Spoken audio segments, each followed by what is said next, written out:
In one of my most popular Christian rap songs, I said about the God that I used to worship, feel the repercussions of his mighty hand. Jesus Christ wasn't man made, he made man. Who's the man? And the goal was to get you to think that Jesus Christ was the man and the God man and God. But I challenge that today. I challenge that Jesus Christ made man. I believe that Jesus Christ is man made. Even if he was a real person, we know nothing of the real person. All we know today is the legend of Jesus, like the legend of Zelda, the legend of Conan, any legendary figure. We only know the legends. We know nothing about uh, the historicity behind the person. But I'm going to go a step further. It's not just that Jesus Christ was man made, it's the God and Father of Jesus Christ is man made. But it's not just a Christian God. I don't care what, I don't want to say I don't care like I don't care. I care about your beliefs in the sense that if you believe them, you think there's a reason to believe them. I don't. And I challenge that whatever your God is, whoever your God is man made. And I would love for anybody who believes in any deity to call in and challenge my claim that your God is man made. I can go to the sources for your God, the only sources that we have, the texts. I know there's a verse in the Bible where it says the 10 Commandments were written with the finger of God. But the verse that says that was written with the finger of men. So whatever you know about your God, you only know because some person has committed that to writing. And you've got no evidence. You've got no reason to think that anything beyond that is happening. And if you think you do, I welcome you to call in and let's talk about it. My name is Be Good. This is Ichabod. And I am taking calls. If you're watching this on Facebook, I need to go put the Facebook link there. If you're on YouTube, it's the top comment. If you're on Instagram, check my bio. There's the link to call in. And come on into the chat. As we like to say here, greet somebody in reason's name. And while you do all that, I will go to Facebook and post the link for anybody who wants to join in on Facebook.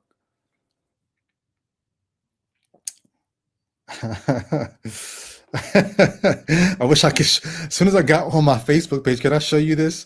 I don't think I'll be able to show you. You won't be able to see it. Can you see that?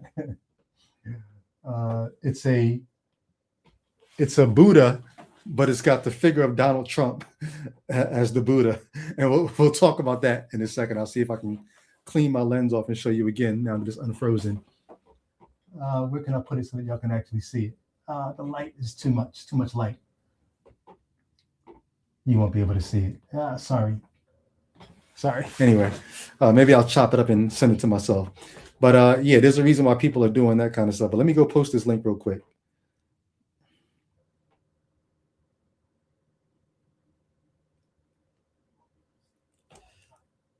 All right. Disagree? Question mark. Call in. And then I need to pin this comment. Give me 1 second. Bam, pinned. Okay. So that being said, we are ready to go. Who's in the chat? So I see Cupboard of Cheese is in the chat. Shy Goodwin, my sister finally caught the live during the day. What's going on? And she even said, yeah, peace. Finally, I caught the alert. What's happening? Come on in and greet somebody in reason's name. Yeah, so like I said, for years of my life, for decades of my life, I went around the world telling people that you were made by God. And that claim in and of itself is not completely bizarre because we don't really know how this all began or why this all began. So it's almost like it's anybody's guess why this all began. Anybody can make a claim. Matter of fact, I was watching, I was on Twitter the other day, and You guys have seen the viral video, right? There's a viral video of this white guy. He shows up at somebody's house and he's screaming in the Ring door camera, "Open the effing door! Open the effing door! I'm gonna break down the door! Open it!" And he's screaming, screaming, screaming. Then he breaks in the house, and then so the guy who owns the house, he's watching all this on his Ring camera, like, "Bro, get off my porch! What's wrong with you?" So the guy breaks into the house. The guy who owns the house rushes home. He goes and confronts the guy. He grabs a shovel and confronts the guy, like, "Yo, get out of my house." And then he reasons with the guy, like, "Hey, are you former military? Like, are you?" The guy's like, "Yes, I am." And the guy's like, "Where is she at? Where is she at? There's a girl here who's trapped in a room." And the guy's like, "Yo, nobody's here. What are you talking?" But then when he hears this guy's former military, he says, "Look, I understand. Can you just have a seat and let's work this out?" And so the former military guy who's going through an episode or whatever, he's like, "Thank you for asking me." And he kind of cooperates to go outside. The cops show up, right? I'm saying all this for a reason. The cops show up, and the guy he's clearly out of his mind, he shows up at this house. He says, "Yes, there's something bad happening on this block. There's a girl tied up here somewhere, whatever."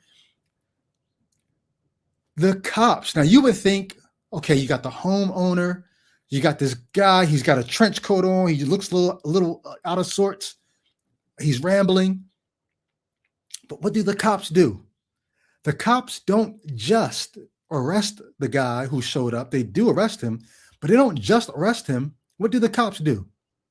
The cops actually go into the house and start looking around for the girl that the guy who's losing his mind says is locked in a room somewhere. Why do the cops do that? You know why? Because the second somebody makes a claim, you can't pretend you haven't heard the claim. Because just imagine there was a girl locked up in the room somewhere, and the cop said, "Oh, this guy wearing a trench coat in the summer or spring or whatever, it's rambling." Imagine the cops don't believe him, lock him up, and let's just say there was somebody locked up in the house. The cops have to go investigate it just because a claim was made. We live in a world right now where there's a thing called swatting. Swatting, not like swatting a fly. Swatting is you call in a SWAT threat on somebody's house. And most times, if not most, all of the time, it's a prank. You get somebody's address, you call the police, and you say there's a guy barricaded inside. He's got an AR-15. He's holding some people hostage. And the SWAT team shows up, and why? Why don't they just say, "This don't sound believable"? Why didn't the cops tell the guy who was, wilding out on the Ring camera, "You don't look or sound believable"? Why didn't they just turn to the homeowner and say, "You really got somebody locked up in there?" And the guy said, "No, I don't." Okay. Why do the cops have to go in? You know why? Because we're not omniscient. We don't know that the person who's making the claim is not telling the truth. So somebody makes a claim, and unless the claim is just kind of wildly bizarre, like unless the claim is he's got an alien locked in his room, I don't know if the cops would investigate that. He's got an 8-year-old locked in a room. The cops it's not unbelievable. And so we've got to investigate that. Why am I saying all this? Because anybody can make a claim.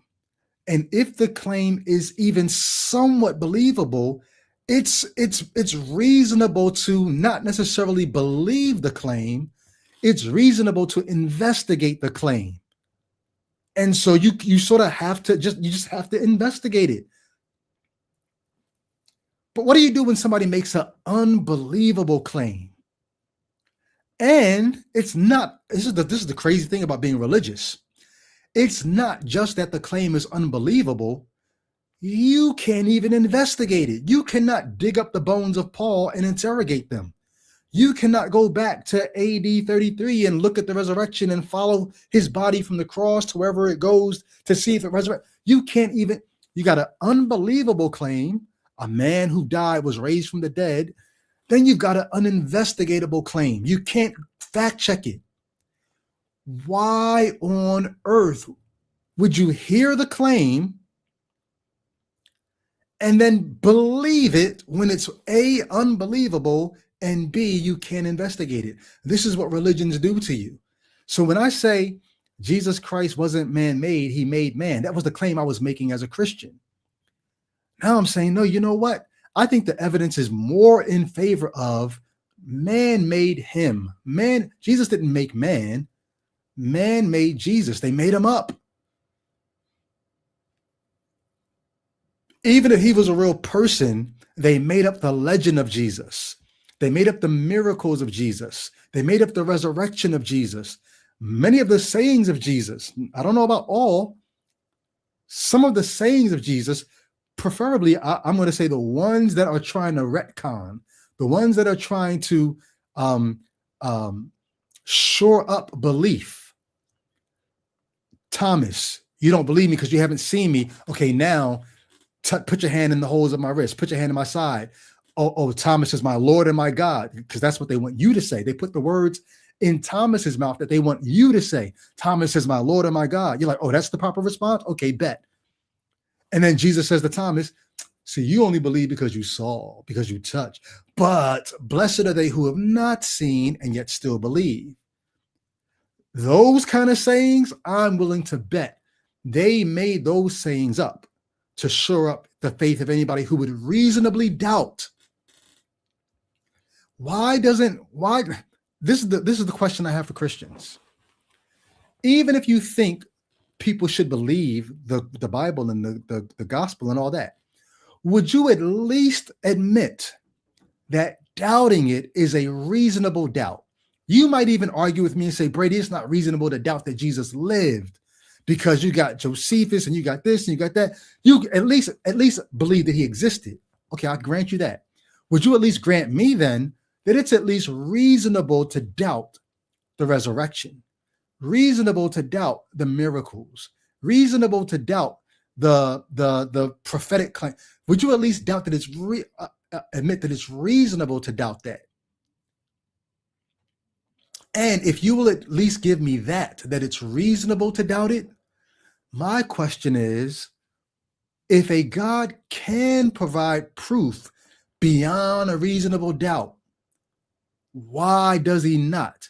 Why does he only provide the kind of proof that reasonable doubt still attaches to? Why does no God on the planet, or in the heavens if that's where they are, why does no God provide proof beyond a reasonable doubt? He can, right? He can. He doesn't have to. He can provide proof. In our courts of law, we say, hey, we're trying to prove this person is guilty beyond a reasonable doubt. Because if there's reasonable doubt, on one hand, you've got reasonable suspicion, but people are innocent until proven guilty. If you can't prove guilt beyond a reasonable doubt, then guess what? Even if the suspicion was reasonable, if the doubt was just as reasonable, guess what? We got to let you go. Because we could not prove, we had the burden of proof. We made the claim that you were guilty. The burden of proof, it was on us, but we could not provide proof beyond a reasonable doubt, and we've got to let you go. That's how we get down, because we're not omniscient and we don't have the ability to go beyond a reasonable doubt. Why is it that all of the religions that are peddled to us only give us evidence that reasonable doubt still attaches to? That's some sketchy shit. Wouldn't you agree? That's sketchy. So, what I'm saying, the gods that you all want us to believe, the evidence is in favor of they're man-made. And if you've got any evidence beyond that, I would love to hear from you. I just did a recording of a Life After Faith episode yesterday of a guy who was telling his testimony. I cannot wait to edit this testimony and put it online, because in the beginning of his testimony, he got proof that he thought this is beyond a reasonable doubt that the God of the Bible had done X, Y, and Z in his life.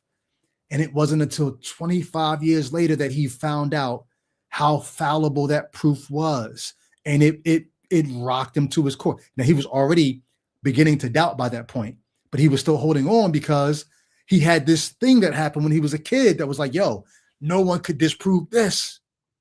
this happened to me in my life. Then when he got older, he learned some things. So maybe you've got proof beyond a reasonable doubt. Or maybe you want to call in and tell me why God won't provide proof beyond a reasonable doubt, because that would destroy the need for faith. And God likes faith. That's just his thing. That's his jam. He just, without faith, he just can't get his jollies off. The Bible says, without faith, it's impossible to please him. Hey, when I do my life after, when I do my sex after faith episodes, like sometimes we'll talk about like, there's certain things, there's certain people, they just can't get off sexually without, can you please do this? Because that gets me there. Well, God, you can't get God there without faith. He's like, oh, you going to church? Cool. Oh, you giving tithes and offerings? Cool. Oh, you read your Bible? Cool. But, can you just have faith? Like, don't ask me to show up and do X, Y, Z. Just have faith, because that gets me off. Maybe God is just the type of being that faith just does it for him. But it's a little odd that the gods that we know of, they can't get their thing off without faith.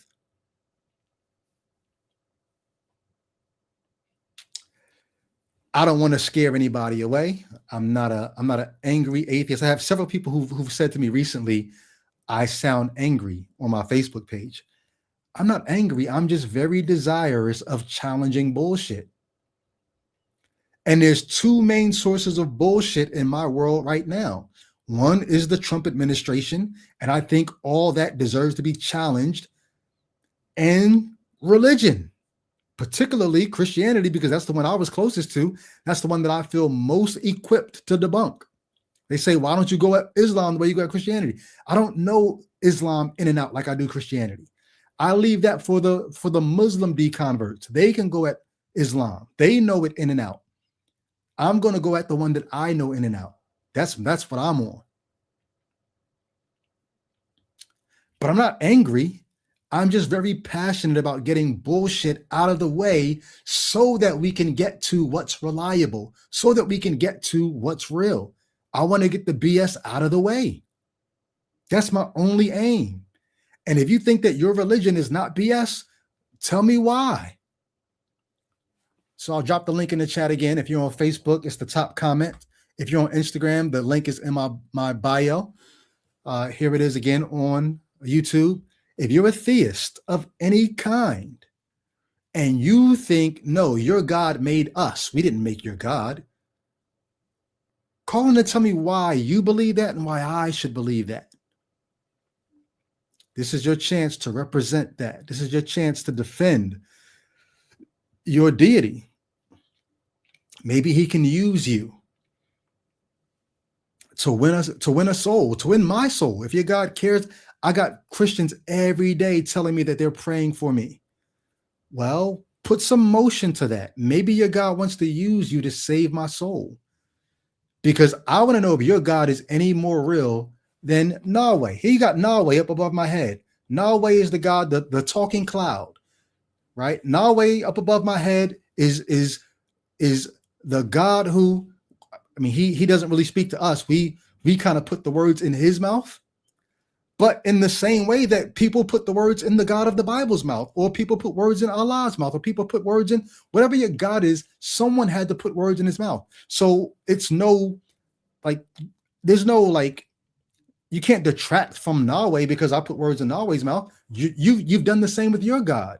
I hear the Spirit of God telling me to da da da da da. That's you putting words in your God's mouth. Is your God any more real than Yahweh? And if so, demonstrate that. Otherwise, Yahweh is more real than your God. He's levitating up above my head as we speak. What is your God doing? Today's my mother's birthday. I took her out for her birthday this past weekend, and we went out again today. And while we're at breakfast this morning, I got it. My mother's very devout, one of the most devout people I've ever met in my entire life. But we got a chance to talk about God being in the heavens. And in the Old Testament, the heavens was not some other dimension. In the Old Testament, the heavens was If you go high up, if you go high enough up in the right mountain, you'll meet Yahweh. That's in the book of Exodus 24. We had this discussion because in Exodus 24, it begins. One of the things my mother said was, no, they didn't go up to God's house in heaven. God met them. God came down and met them. I said, no, see, you're adding that. The text does not say God came down and met Moses. Exodus 24 starts with saying, God said to Moses, come up to me. Meaning what?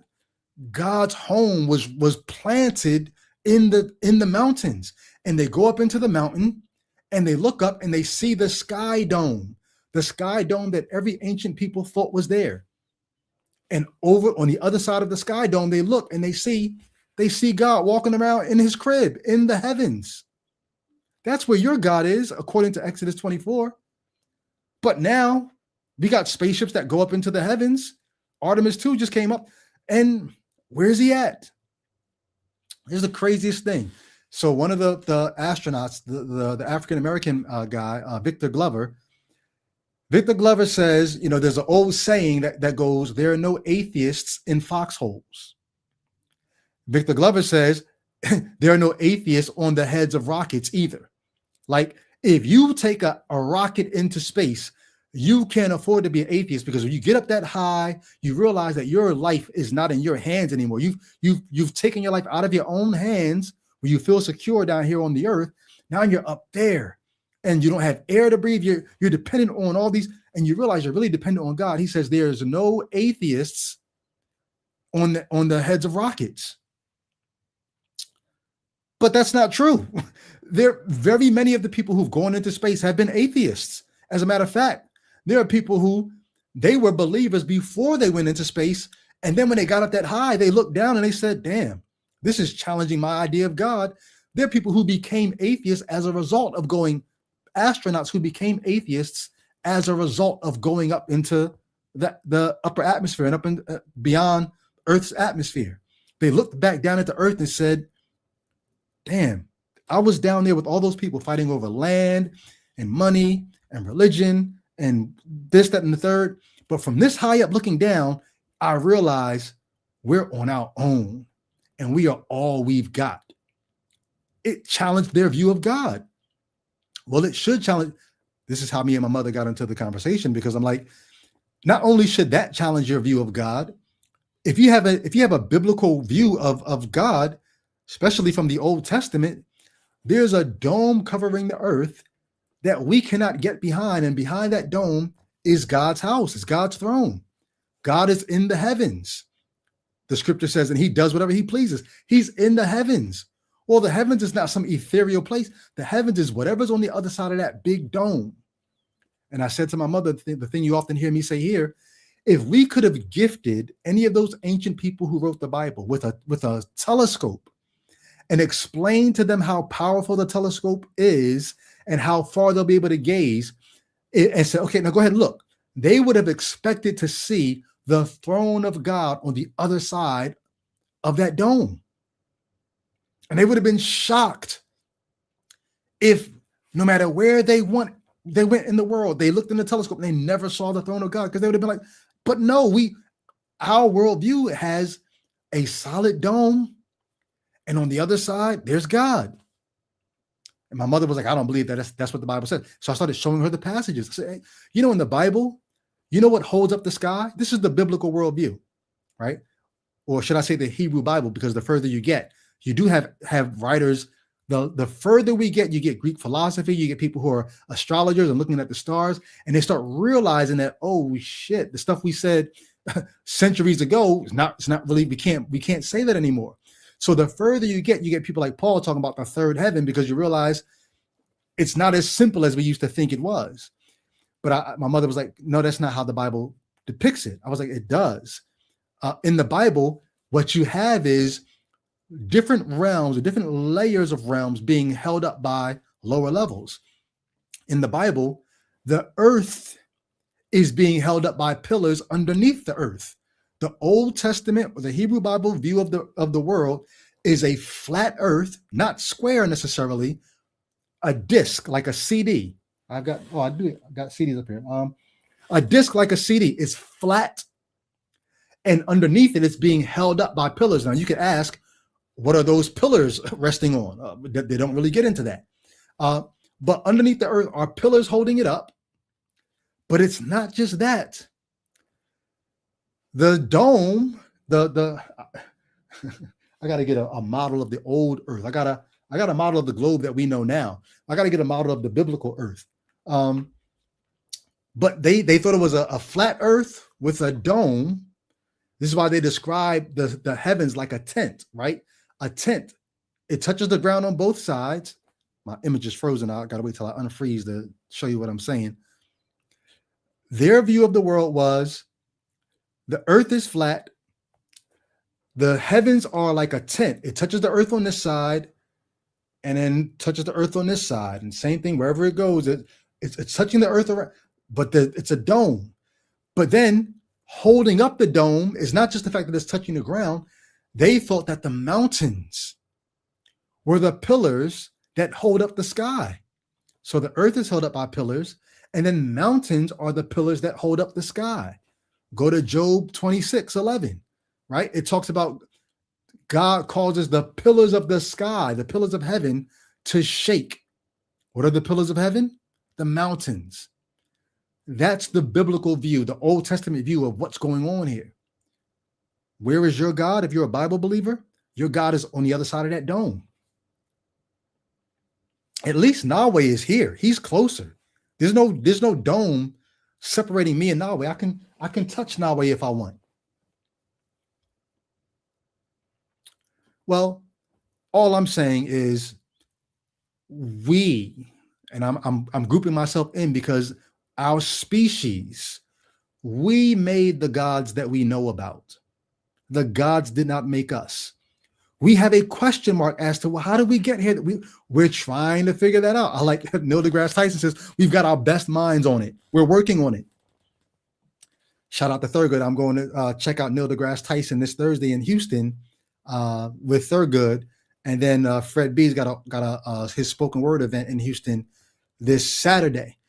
So if you're in Houston, I'll be out there. Going to do a brunch on Saturday with some folks in Houston. So if you're out there, DM me on Facebook and you can come to the brunch. We're going to just get together and just kick it a little bit. Anyway, I say all that to say, we're working on it. We've got our best minds on it, but we don't know. There's things we just don't know. But what you're not going to do is get me to worship your God when you can't even demonstrate that your God exists.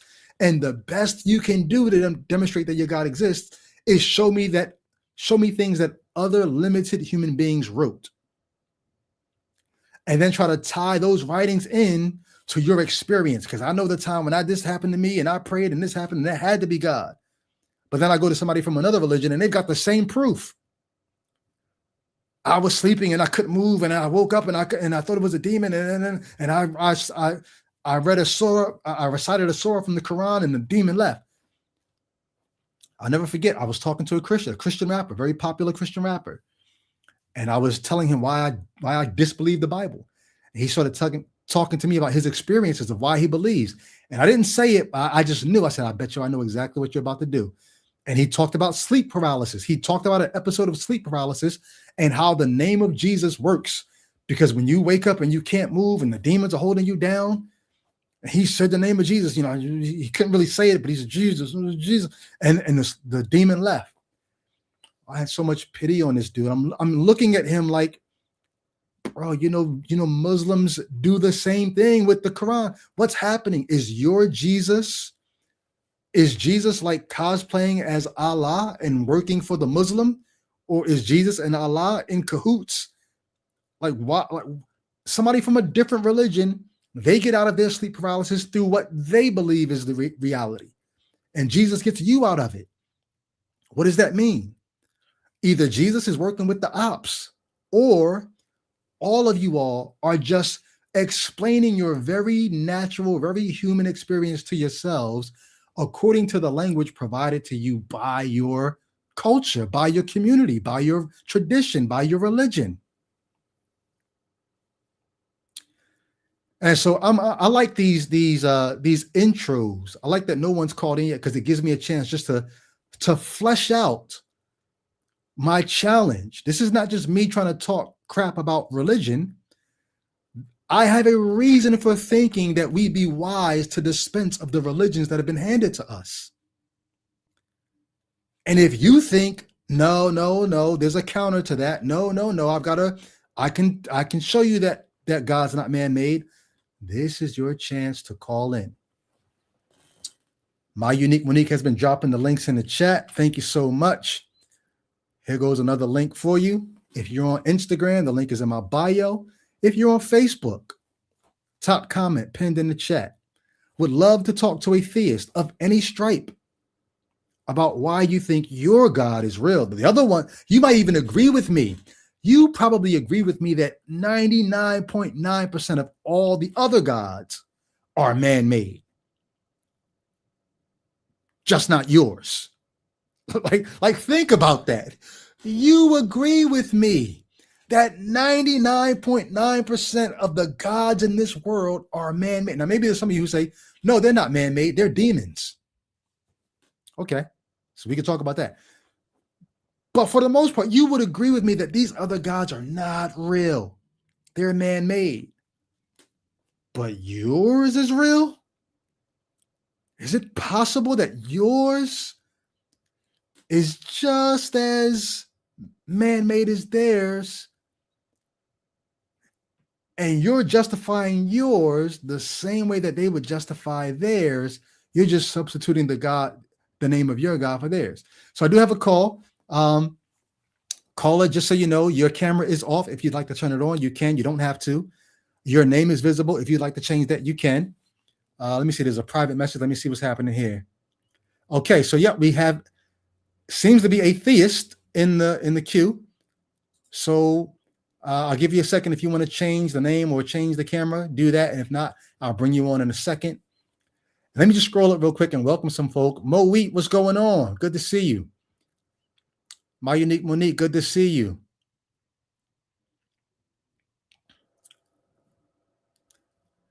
If you have a comment that you don't want me to not miss or a question you want me to read, super chat it is the best way to make sure I don't miss it. Hey, Eddie, good to see you.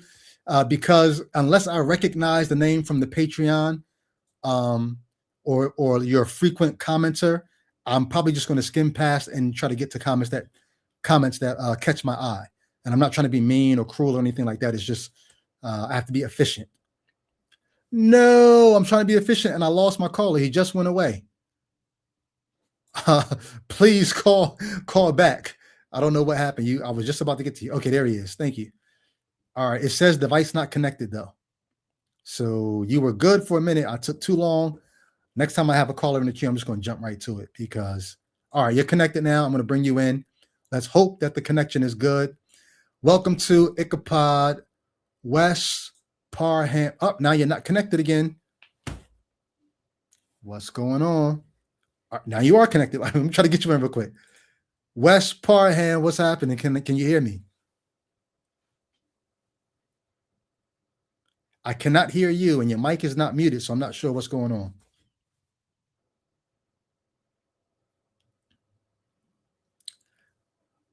Check 1 2, check 1 2.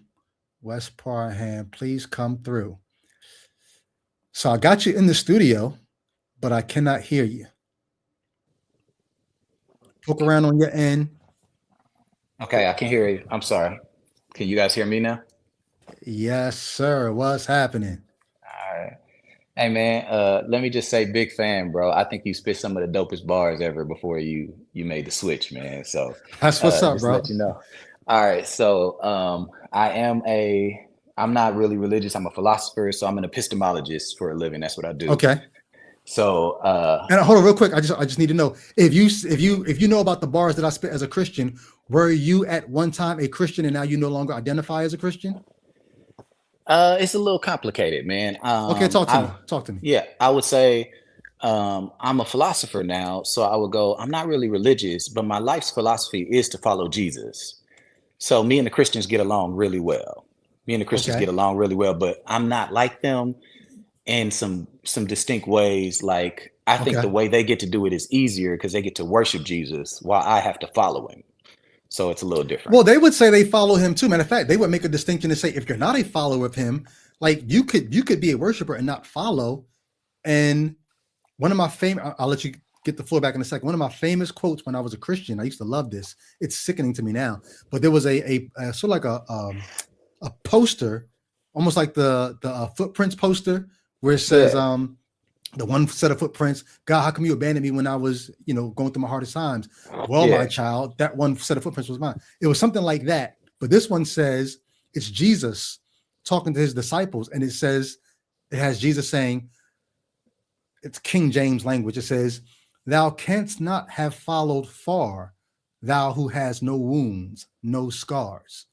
And the whole picture is if you don't have any wounds, any like you've never been hurt, you haven't really been following the real Jesus. And that was always a call for me to be more than just a worshiper, to be a follower, imitator, and all that. So I don't know if Christians would agree with you that they don't have to follow him. Well, all right. Can I Yes. say So the show floor is how I? yours.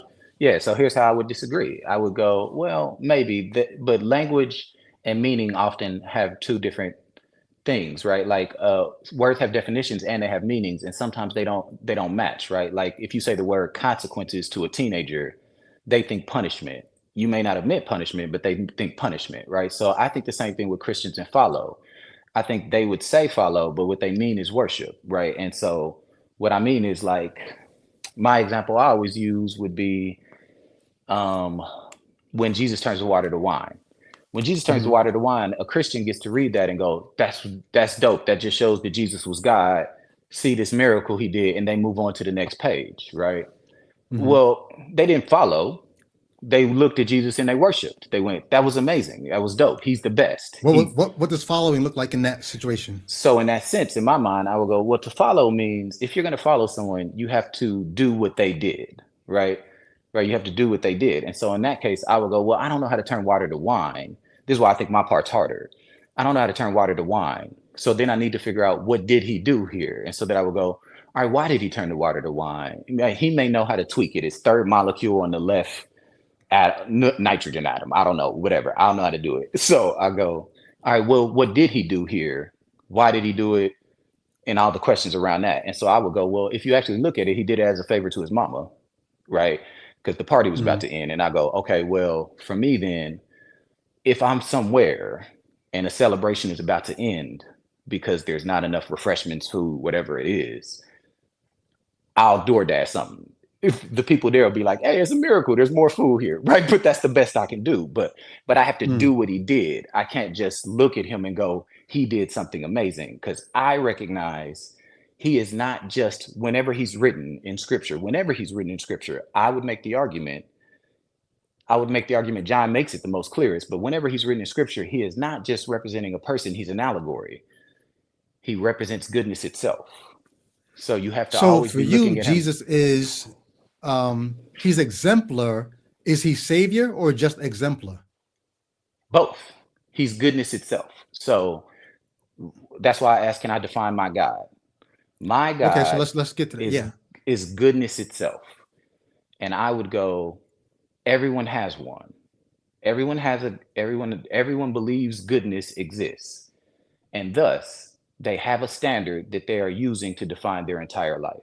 Goodness the concept. Now what they think is good may vary. You may think something's good that I don't think is good, but both of us think if goodness exists, things should be that way. So the very concept of goodness itself is God. And I think John makes that case the most clear when he's talking about Jesus. How do you know that Jesus's goodness exists and is not just man-made by the people who wrote his biography? Oh, how do I know that Jesus represents goodness No, no, no, no, no. how Not that he represents it. That okay. the goodness that he represents. How do you know that it exists and that the picture of Jesus that you get of him turning water to wine or anything else? How do you know that those are not just concoctions of humans? And then I would be right that he's man-made. How do you know that it actually exists, that it actually happened?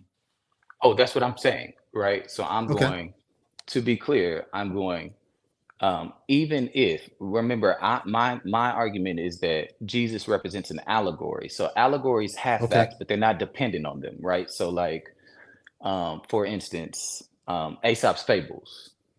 Aesop's fables is an allegory. If you start Mhm. there, he might have saw a tortoise that day. He might have saw a hare that day, but it doesn't matter because the purpose of the story is for us to learn that it's better to go slow and finish than it is to go fast and stop.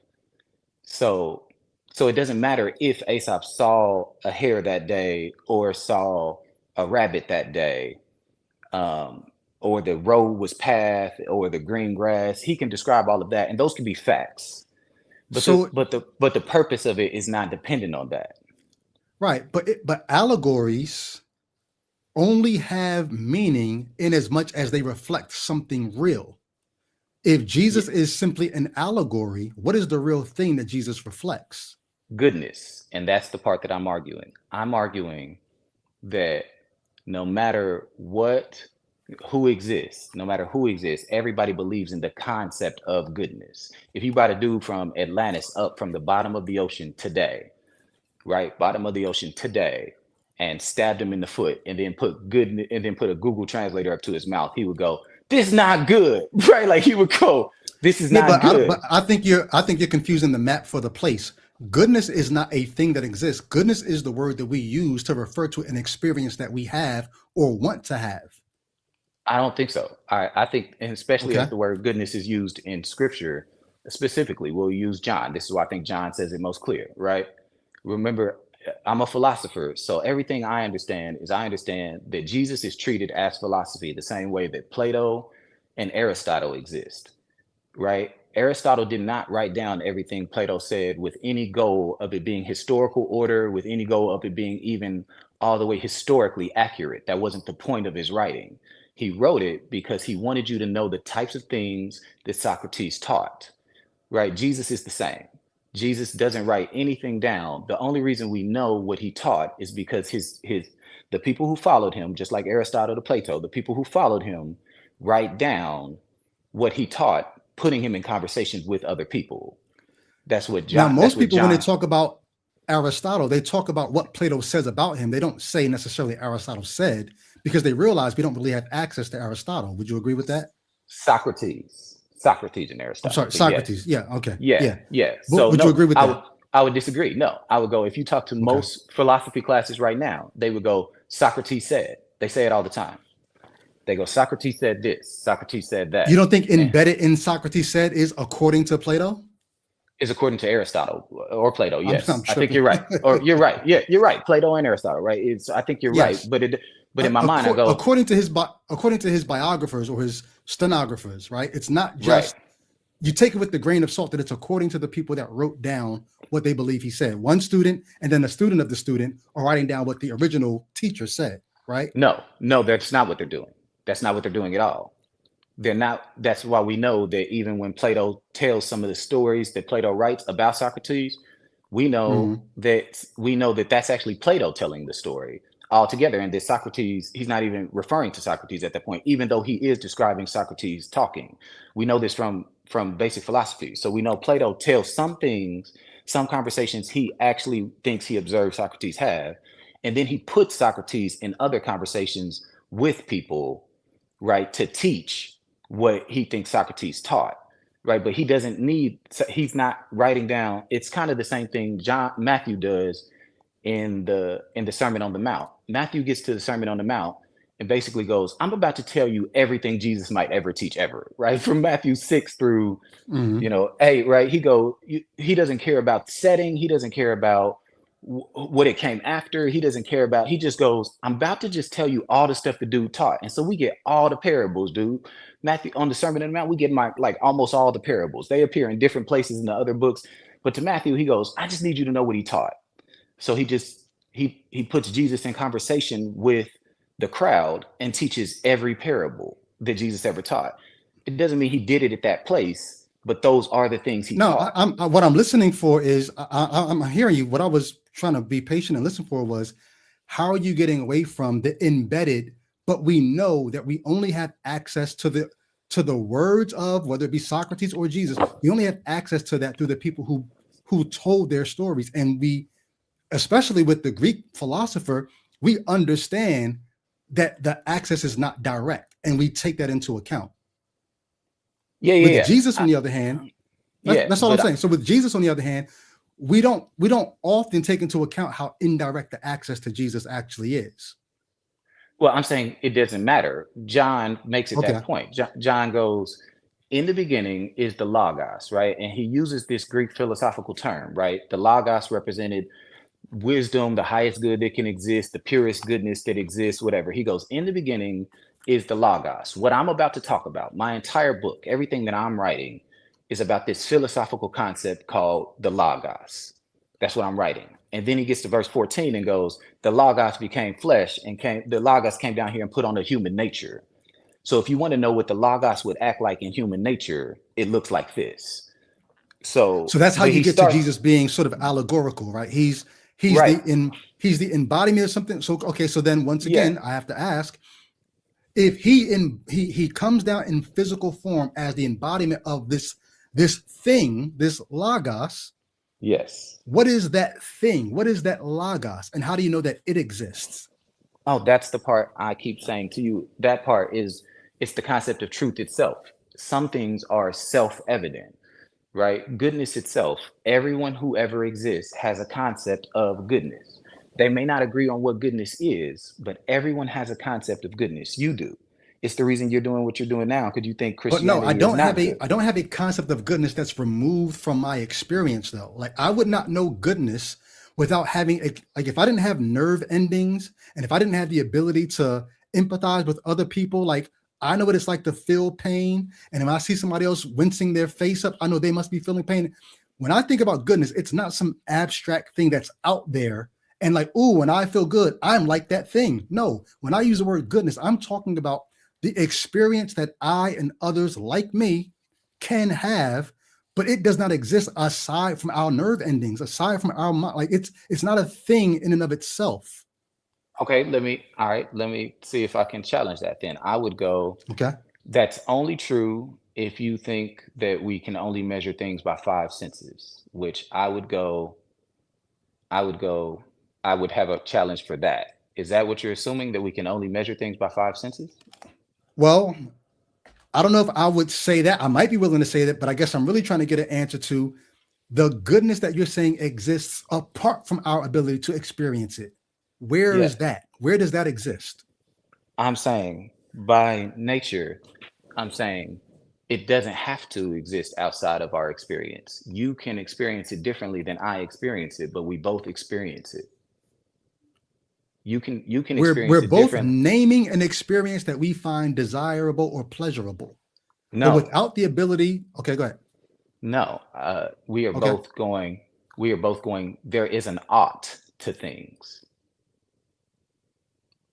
No, I don't think there's a ought. I think there's a Okay. desire. Like when I use the word ought and should, I don't think there's a objective external ought.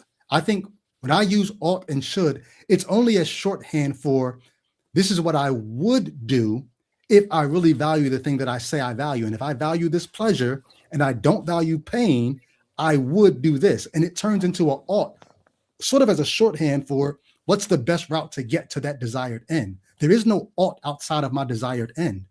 Well, that's maybe right, but I think that alone proves the point, right? You have an ought. You have one, but it's only for you. You think things should be a way, but it's only for you, I right? don't. It's not that I think things should be a certain way. Matter of fact, upon my deconversion, I lost all my shoulds and realized that all my shoulds are really just wants. And it changed Okay. the way I saw everything. It changed how depressed I got because I stopped thinking that the world should be a certain way and realized, oh, I just want it to be a certain way. Let me work towards that. And I can't be mad when I don't get it because there is no ought. Okay. Well, can I ask a question then? Right? Sure. If there is no ought, right? I would go, Hmm. okay. I would go, why are you doing what you're doing right now? You're talking, I mean, you have been very public about the fact that you are trying to stop the harm of Christianity, right? You've Hmm. been very public about it, right? Why? Yeah. Not Why? because of a should, because of a would, because I have a value Uh-huh. And the thing that I value, I have to ask myself, if I really value that like I say I do, what would I do to achieve that? And it ends Okay. up looking like I have shoulds. Really, this is just what I would do to achieve that desired end. Okay. Well, here's what I would say, right? Then I would go, Mm-hmm. your value there that determines Mm-hmm. what you would do, what Mm-hmm. you would do is how you're defining goodness. I It's would I say think whatever goodness I is the was, word that we uh, use to explain that state of right. affairs. And I Goodness go, is the that's word we use to right, explain that desire. right. Yeah. And I would go, and everyone has one of those. Why? Huh? I agree with you. Why? Yeah. And I would go, that's the point, right? It's self-evident. Everyone has one No, because no, no, no, no. it's self-evident because everyone has one. I'm about to tell you, everyone has one Okay, go ahead. because Hmm. there is a bigger concept that's enveloping everyone. There's a I bigger disagree. And concept. well, let me not say I disagree. Can you demonstrate that? And real quick, Okay. before you say anything, I just Yes. want to let you know. Hold on, real quick. You folks backstage, I see you guys waiting. Uh, uh, your names are on the screen. I don't want to say them. If you want to change your name, you can. But I see you guys waiting. Just hold on for a sec. Okay, go ahead. You said there's a bigger thing that envelops all that, and I'm saying, can you demonstrate that? Because if not, I'm going to reduce it back to nope. That sense of good only comes because we have common senses. That's why I Okay. can assume you don't want your car to be hit by another car at a stoplight. I can assume that because I think you got the same common senses that I do, not because we're appealing to some external larger thing called goodness. We've got the same internal, intrinsic common senses, and we can safely assume that you want the same things that I want for yourself, even if you don't want it for me. Okay. And I would go, yes. Okay. Here's what I would see if I can make it as simple as possible. I would go, anything that is universal, anything that is universal Mhm. has to be bigger than all it encompasses. But maybe, maybe, but you haven't proven that our sense of goodness is universal because you've not been to Mars, you've not been to, Sagittarius A. You don't know what's happening on other parts of the universe. All you know is wherever there are like beings, beings like you that have the senses and sensibilities that you have, you can assume, oh, they probably got the same definition of goodness that I have. They don't want to hurt; they want pleasure. That's all you mean by good. So you Okay. haven't given me a universal. You've only given me something that every time you find a sentient being, you get to something like goodness, and that's not universal. Okay. Well, then here's my thought, right? Then here's where I would push you maybe a little bit, and I would go, Okay. okay, interesting. I would go, well, you just said that our best measure is experience. So if our best measure is experience, I just pointed out to you that everybody who exists has experienced this thing. Everyone who has existed has experienced this thing. We That by we definition safely makes think it we can assume that there are people who are born that don't have. If somebody who's born and they don't have the common senses, or there's something in their biology that's amiss, they may not have the same. Matter of fact, that's what sociopaths are. For some okay. reason, they are not connecting the same senses that most of us have, and they don't have the same idea of goodness that we have. Yes, but they still think that goodness exists. They may think that what they're doing is good, but they still think that goodness exists. That's what I'm saying. That by definition Okay. is how I define God. The universal concept of goodness existing. If it exists, Can I you call demonstrate that that it's universal? Is my question. okay, and that's where I'm going. You did Okay, go because ahead. you said our best measure of knowing is experience. And Hmm. and then we both said, okay, well, everybody has this experience.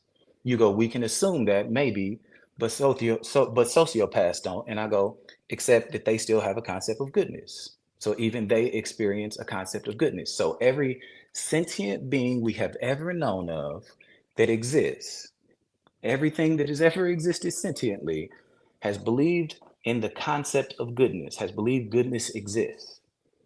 They believed Outside it. of themselves or as a mirror of their own experience. Like if I It chase a cockroach, does the cockroach run saying, "Stop, stop, it's not good to kill me"? Or does the cockroach just know it has a desire to continue being as it was, as it found itself being? Or is it thinking about the goodness of the universal concept of good?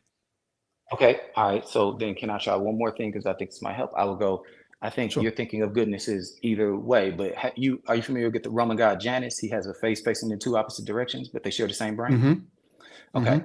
All right. I'm gonna do that with the concept of goodness. And I would go, okay, one way to define it is to go, there is a universal goodness that is the highest thing out there that exists, right? The God, right? The other way to do it is to go, every individual has the same. If you go to the back to the middle of Janus and you go the other way, you go, the other way to understand this is that every sentient being that exists has a concept of good. So good is both objectively true, meaning that everybody believes the concept exists, and subjectively defined, in that everybody gets to define what it is for themselves. But to be clear, the concept of it exists no matter what. But is it possible that the concept exists no matter what? Because we exist. And all we're doing, all you're doing, I think, is externalizing something that's intrinsic to us.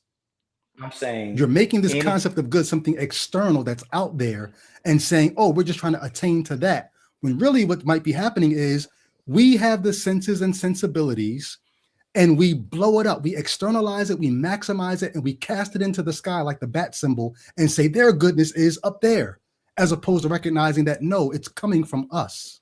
I said it's both. Remember, I just said it's subjectively Mm. defined. Everybody gets to, but it has to be bigger because we said that. We go, anything that is universally experienced, right? If it's But universally experienced, you and haven't then, shown that it's universal. You've only shown that it's a trait of sentient beings with sensibilities, and we don't know that that's a universal thing.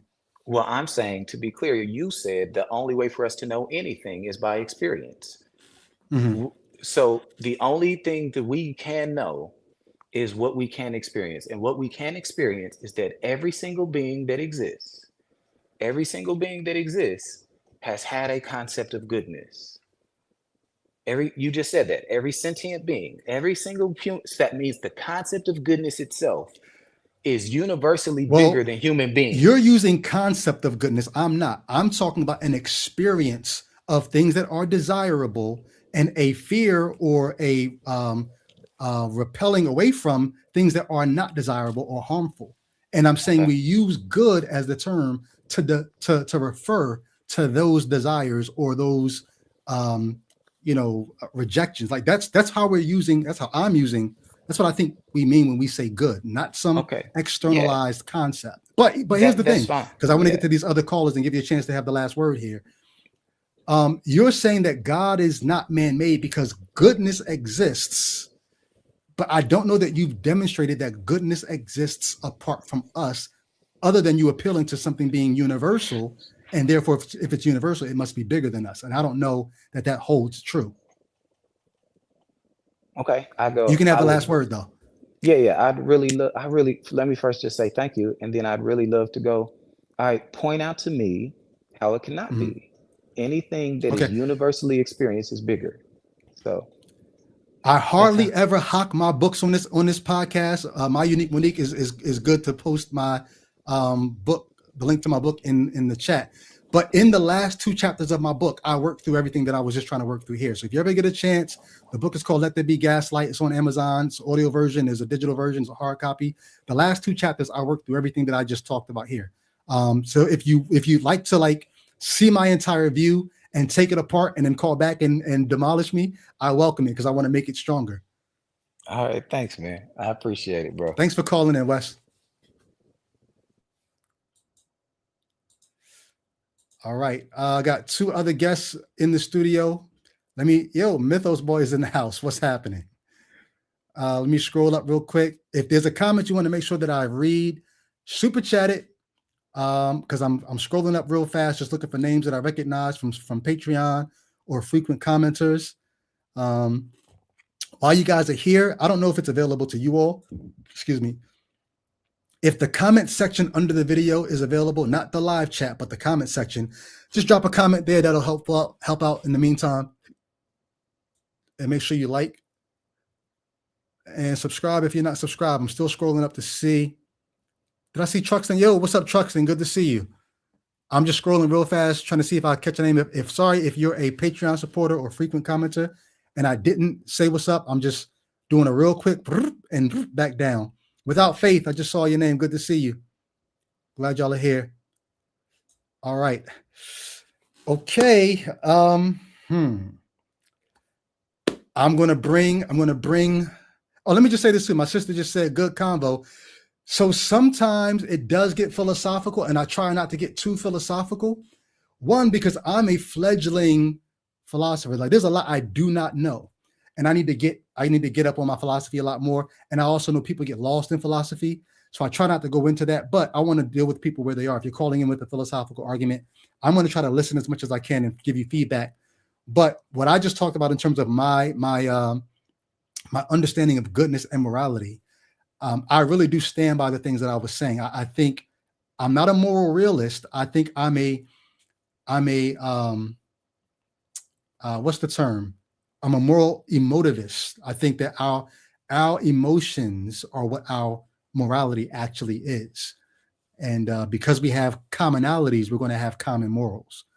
And I think that was the first time I actually had to defend that point of view in a conversation. I try to do it sometimes on Facebook, but not to that degree.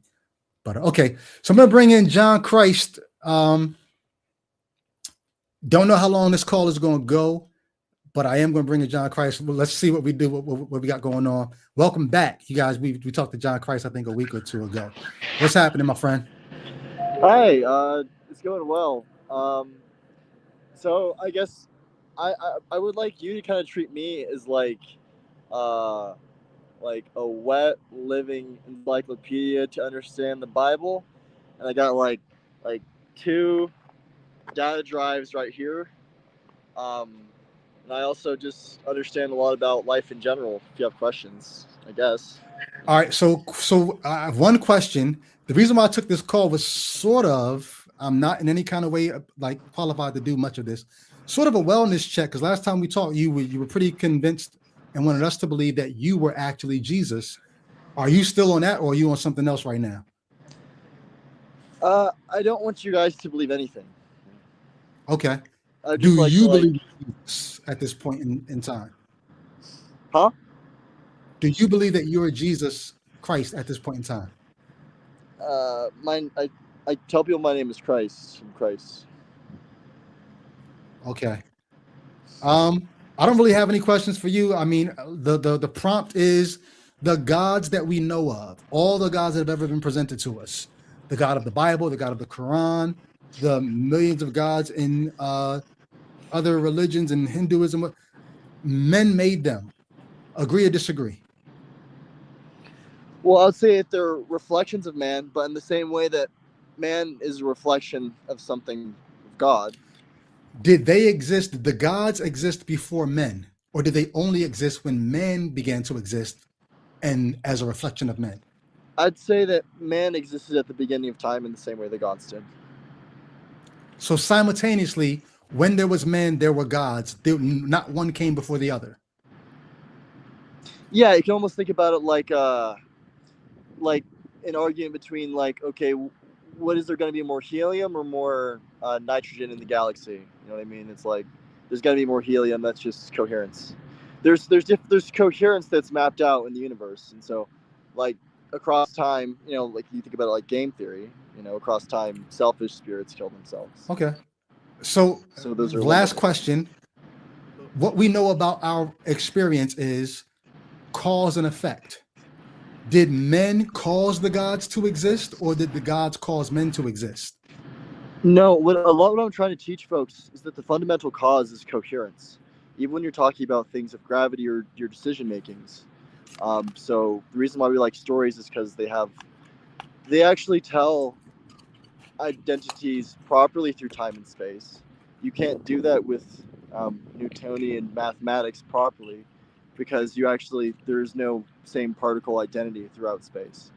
And so we can actually use stories, and there's a reason why a story, why I would even say a story, because earlier person mentioned about emotions. We were talking about emotions a lot and why emotions are a good guide.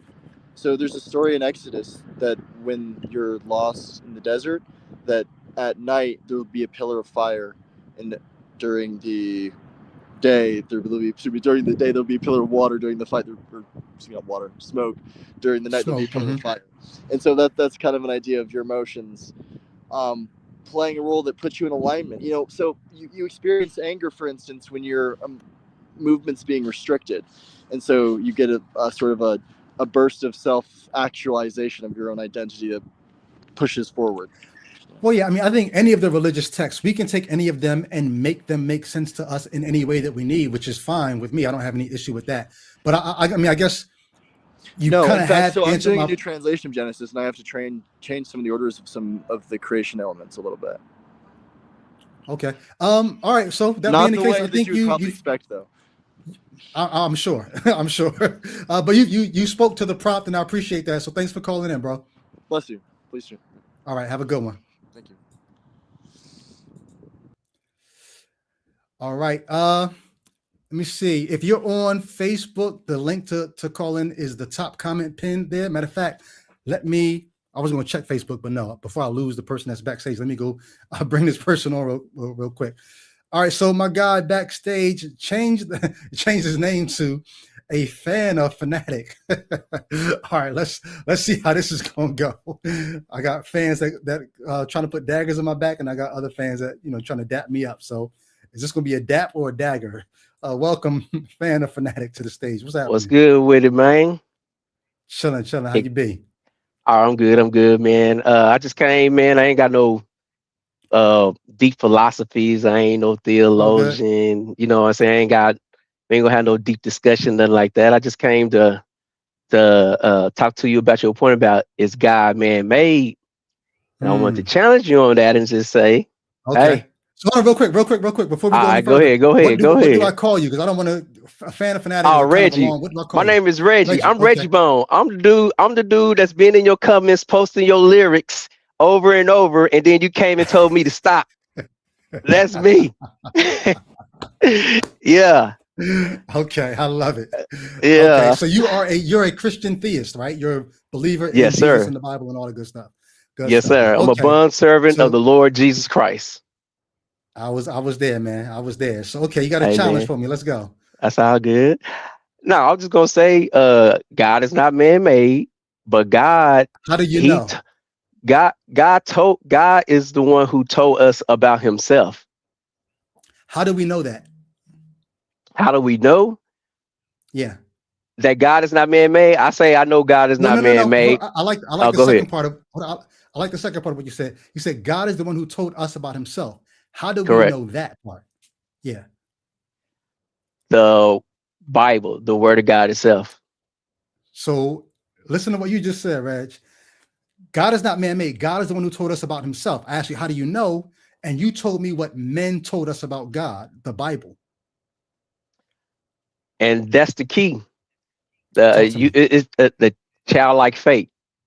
That's what Christianity is. It might not be something you want to hear, but that's what it is. And we got to trust that the words of the Bible are the inspiration. I don't buy that we got to trust. Why do we have to trust? Because maybe I will trust, but tell me why I have to trust. All right. You have to trust if you want to be saved from eternal damnation. Outside of that, come on, outside of that, I mean, I'm just telling you from my theistic perspective. I got you, but what you're telling me is what other men wrote, and then telling me that I have to trust it. In any other area of life, would you take somebody saying, "Hey, I know this sounds a little wild, but you got to have childlike faith"? Think about the things that children believe. They believe anything. Imagine somebody told you, "See how gullible that kid is? You got to be like that to accept this." Is that a good sign to you? Hey, I know it sounds foolish and dumb. Well, hey, but that's Christianity. It's Stop. It sounds foolish and dumb, but that's Christianity. You cannot want to represent that. You can't, that cannot be the thing that you want to leave us with. Now, when I say that in a sense to those who are perishing, like the Bible say, The gospel sounds foolish and dumb to those who are perishing, and to confound the wise. I say that in that Guess sense. what? Like the gospel. Guess Go what? ahead. All the girls that don't want to sleep with me are ugly and hoes. Even though if they did want to sleep with me, now they're beautiful. Now I want them. But if they don't want me, ugly, I ain't want you no way. That's sort of what you're doing with the religion. It's foolish and wise to those who are perishing. But what if I believed again? Now what is it? It's gonna be honey, like David say. It's the wisdom of God. Yep. The power of God unto salvation. That's a little suspect, ain't it? I don't think so. Okay. Because I mean to believe in the gospel, to believe in God himself, God has to open up your heart and your eyes to believe in him. Outside of that, if that's the case, what's stopping him from doing that? Nothing is stopping him. Read Romans 9. He chose Esau over Jacob. Out of the good pleasure of his will, he chose one of the Jacob others. Over Esau. Jacob over Esau. Thank you. Jacob over Esau. He makes vessels of mercy. He makes vessels of destruction. So what you're saying is God sits in the heavens and he does what he pleases. My bad. So no, you're good. God has to open my eyes to the wisdom of this. Otherwise, it's going to sound foolish and dumb to me. And if he doesn't open my eyes, I'm not going to see the wisdom of it. And facts. Also, if he doesn't open my eyes, it's because he doesn't want to. Yeah, that is true. So is there any point in calling if God doesn't want to open my eyes? Yes, because man is responsible for his own salvation, and God is yet still sovereign in saving that man. Choose you whom. That's quite the conundrum, isn't it? Yeah, it is. But the Bible speaks about man's responsibility, and it also speaks about God's sovereignty. Both are true. It's not an either or both whatever. You know, say both are true. Guess what? I got $10,000 for you. This is real. I will give you $10,000. I already know what you're about to say. If you can get here in 5 minutes. Now, hold on. If you don't get the $10,000, guess what? It's your fault. Even though you don't have the ability to get here in 5 minutes, it's your fault. That's a little crazy, right? I hear what you're saying. Let me make it worse. Okay. All the dudes that I used to roll with, and this part is not true. Not okay. If I say, all the dudes that I used to roll with when I was not a Christian before, those dudes will die for me. And if I send them to your door, they coming for you. And if I say, hey, don't come back without his head, they're going to do it for me. And by the time they get there, the only way they won't do it is if you give them $10,000. And guess what? I know you don't have it. Is it your fault if your head ends up on my table? Is it my fault if my head ends up on your table? No, I mean, in that sense, I would say the only way they will not bring you back, the only way they will not bring me back your head is if you give them $10,000. And I know you don't have it. Okay. Whose fault is it if I send them to your house? Whose fault is it if your head ends up on my table? It'll be your fault for sending the dudes out to get me. What if I say, no, you're partially responsible too? And why would I be responsible? For the same reason that those who don't believe in Jesus, when he's not calling them, he's not opening their eyes, is not like Pharaoh, he's hardening their hearts. In the same way that they can be responsible, you can be responsible. I see what you're doing. I see the alignment you're making there, the parallel. To that, I would say the gospel. I mean, to that, yeah. I mean, with your analogy that you made, I really ain't got no argument for it. But like again, but when it comes to the gospel and God calling those unto himself, I mean, the truth of the Bible it speaks like no one can come to the Father unless the Father draws him. And then the Bible also says, choose you whom this day you will serve. You got to believe. Outside of that, I mean, it sounds harsh. So you were a fan of mine, right? You were a fan of mine, right? Can you Yes. do me a favor? Yeah. Enjoy heaven for like the first 1 million years. Enjoy it. Do your thing. But on year 1,000,001, can you turn to Jesus and say, hey, how come you didn't draw fanatic? How come you could have, but you didn't draw him? Just ask him to see what he says. And I'm curious, what would he say? He says, I didn't run him around. Now let's go have fun. Meanwhile, I'm in hell suffering like you can believe. Mm-hmm. I hear you.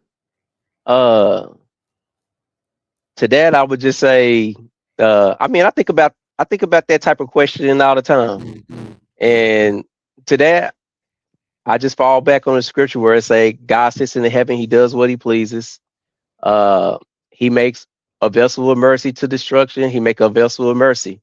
He make and both are for his glory. What does it say in the Psalms or Proverbs? The wicked are created just like a pig is raised for the slaughter, something to that effect. I mean, this is the God that we serve, but this is the thing.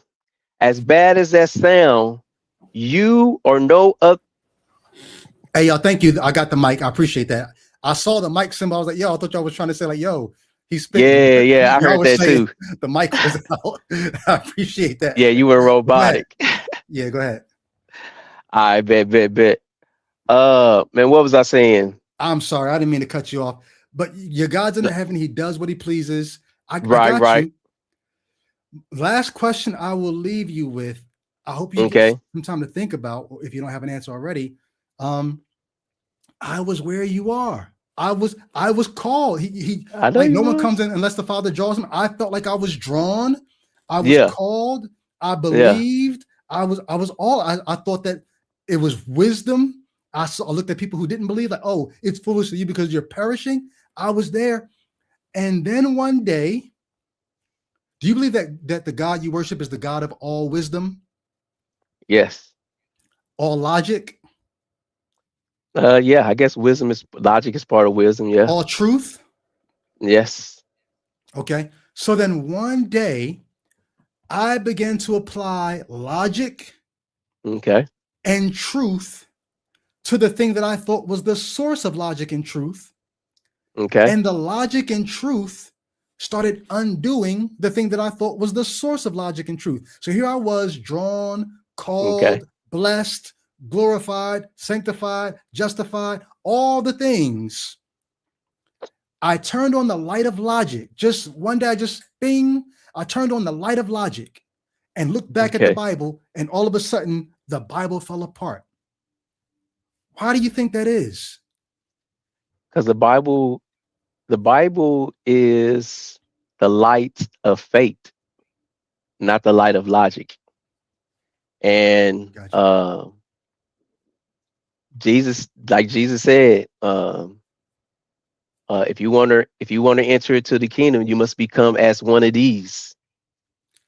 Do not.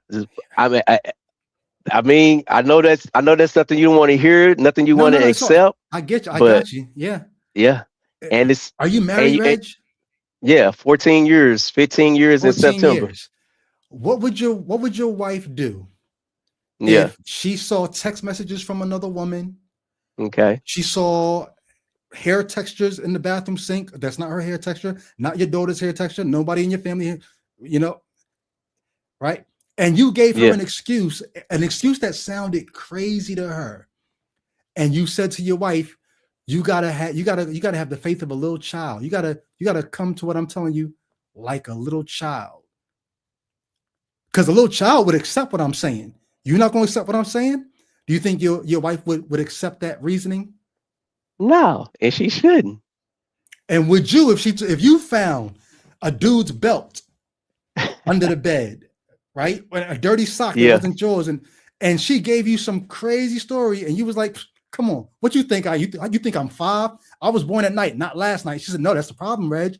You got to come to what I'm saying like a little child."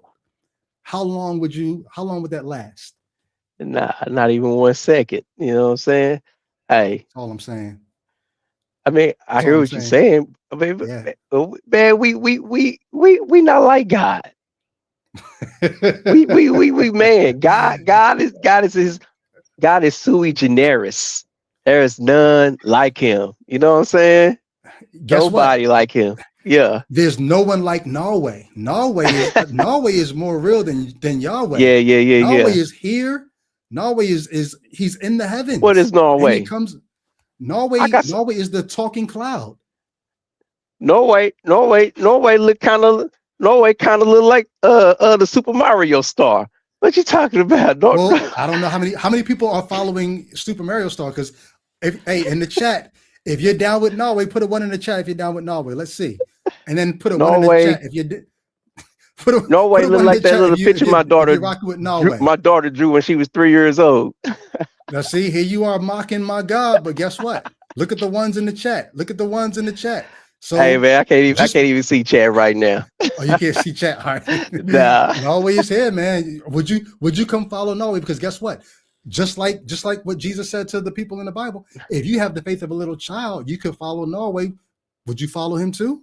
Has Norway told me something about himself? Has Norway revealed himself through text or prophets? Norway, yes. Norway has a growing list of scriptures under 2 videos ago. I'll give you the link if you want.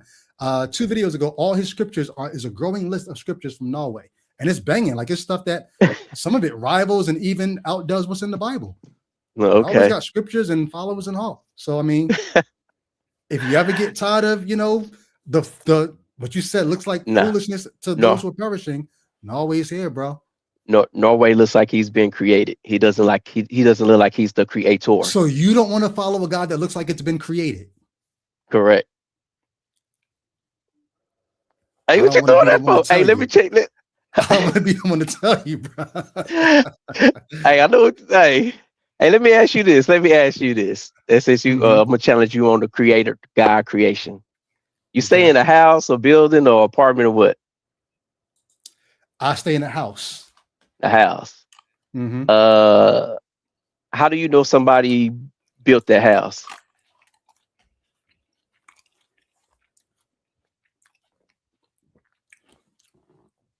Because I don't see houses coming together purely by the laws of physics. Okay. You don't see houses coming together by the purity of the laws of physics.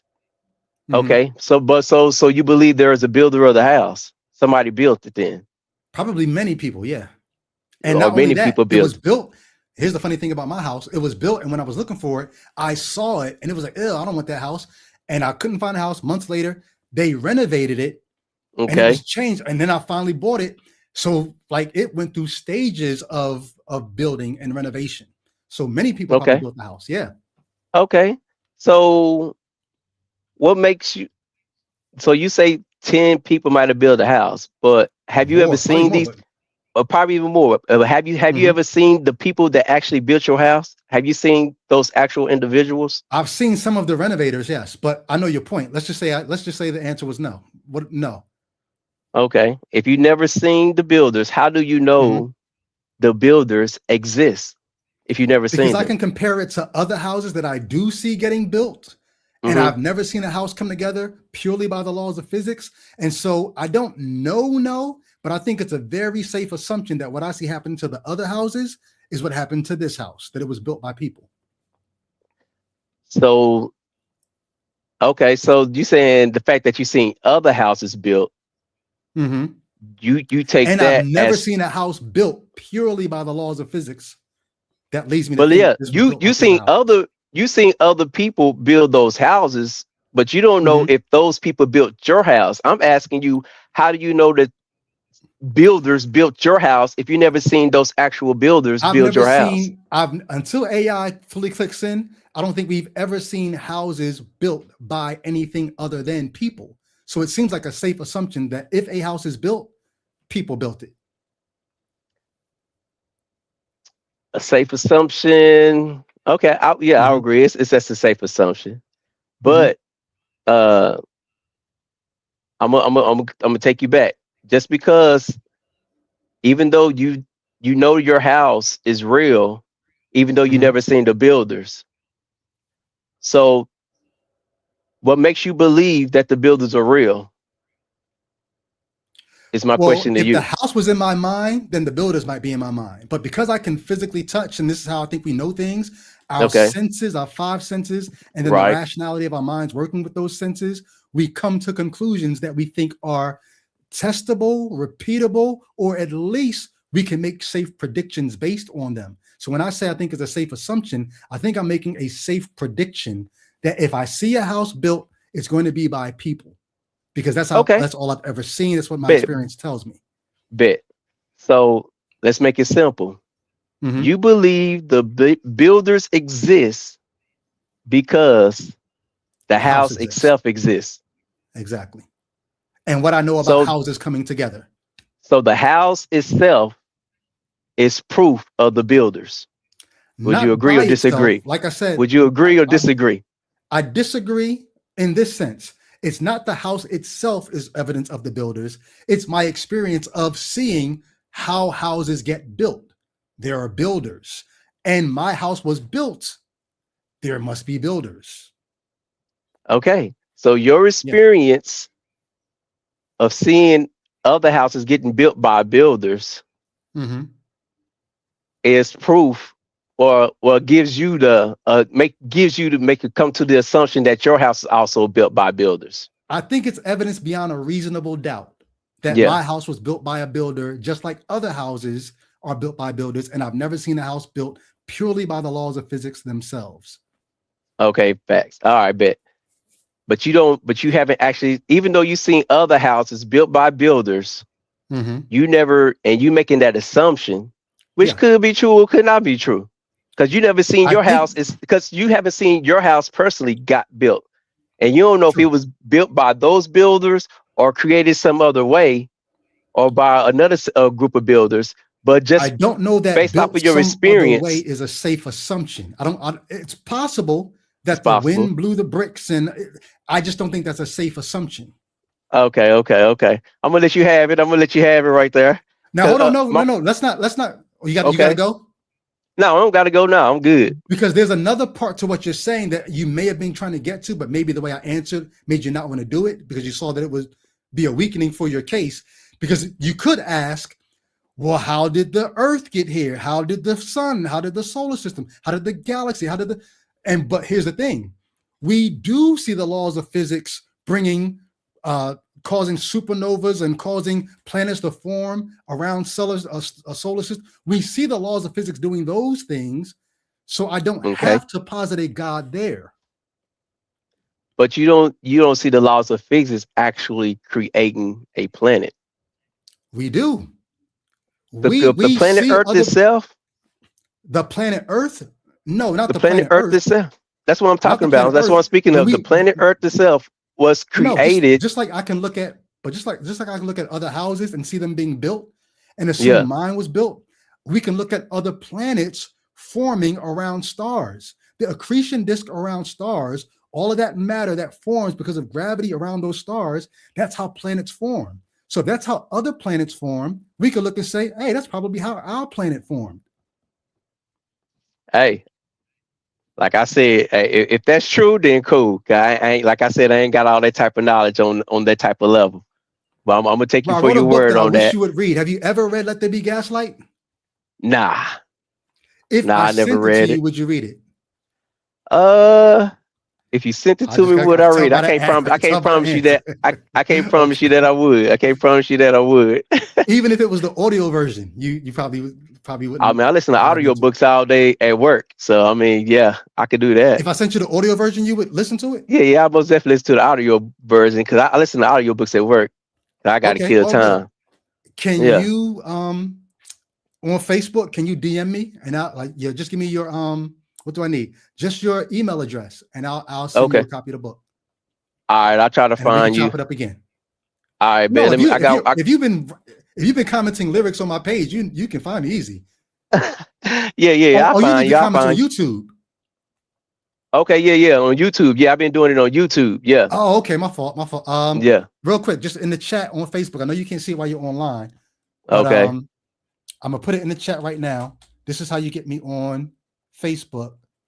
okay.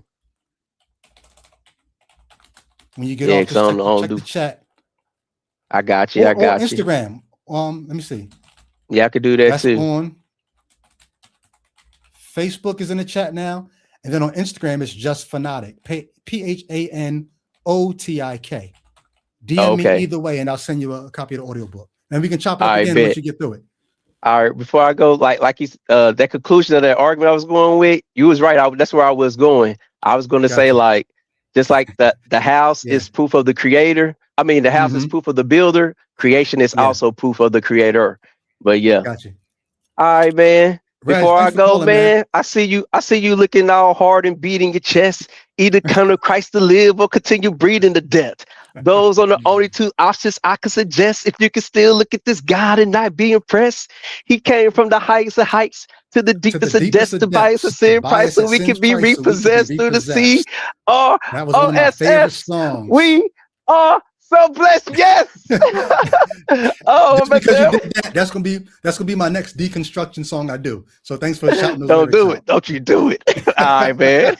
Much love, man. All right, peace out. All right, peace. Yeah, hey, that was a great call. Just, I mean, a sincere believer with good questions, but maybe just not aware that there are answers to some of these questions.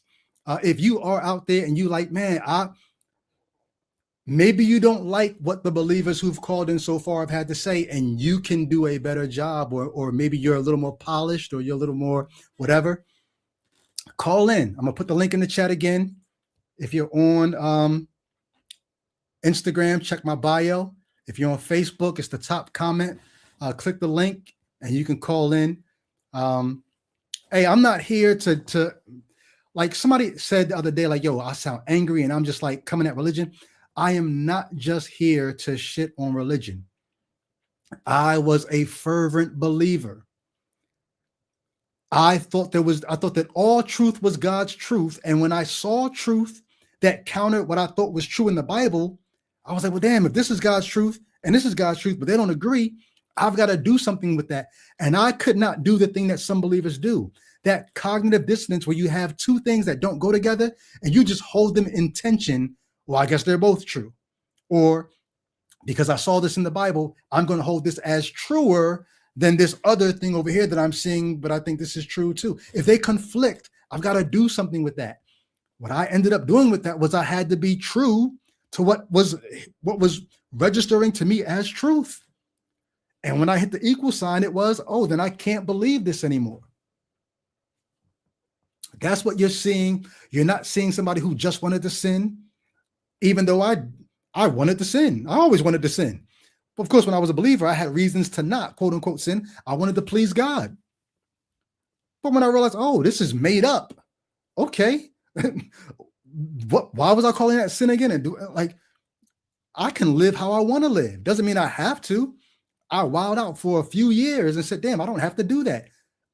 Even when I was wilding out as a person who was deconstructing and deconverting, part of my wilding out, this is crazy to say, part of my wilding out was because I thought I have to.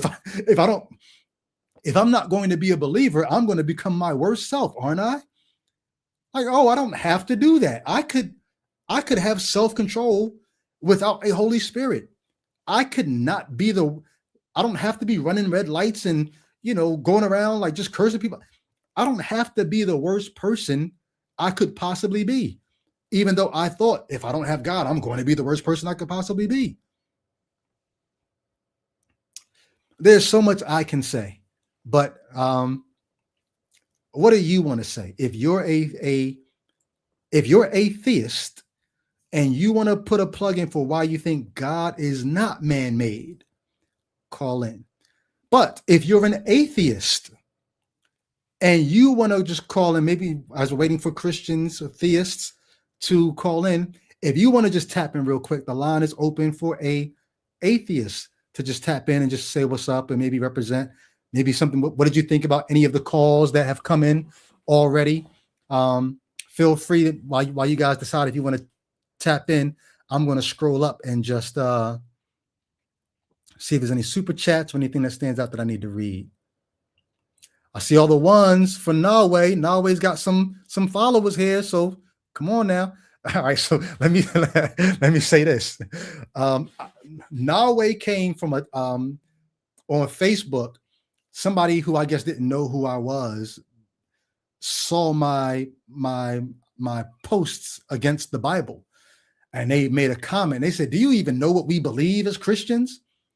And I just was being facetious and sarcastic. I was like, something about a talking God became a man-shaped lamb and da-da-da. And I just was, just joking. I said, damn, you know what? I'm gonna get a talking cloud in here as Norway. And as soon as I set it up, I said, damn, this reminds me of Doug, like Justin's Doug.